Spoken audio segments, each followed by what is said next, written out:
Министерството за правда го испрати законот за судски совет во Европската комисија на мислење. Потоа ќе оди во собранието.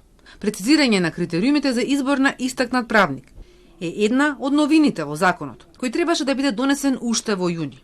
Но како дел од реформската агенда доби грејс период од 1 година. Во меѓувреме, наместо по нов закон, членови ќе се бираат по старите правила. Завршија огласите за избор на наследници на Селим Адеми и Ханиф Зендели.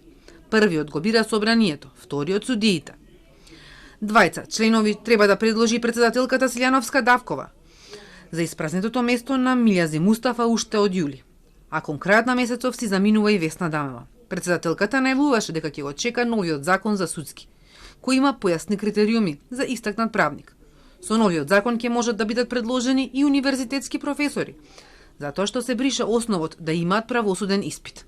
Критериумите во однос на членовите на судски совет кои доаѓаат од редот на собранието и по предлог на председателот на државата се зајакнати со предлог законот кој што го изготви работната група. Значи предвидено се да има и препораки од универзитетски професори, суди, обвинители и слично, меѓутоа зајакнати се и годините со работен стаж, како и правосудниот испит повеќе не се бара за универзитетските професори, така што во тој дел имаме многу позајакнати критериуми. Според информациите од судски, на огласот за избор на член од редот на судиите, припадници на заедницата што е над 20%, кои завршува денеска, се пријавиле 5 судии, но ќе се чека до вторник за евентуално пријави и по пошта. На огласот на собранието, кој е веќе завршен, за местото на Селим Адеми има 10 кандидати.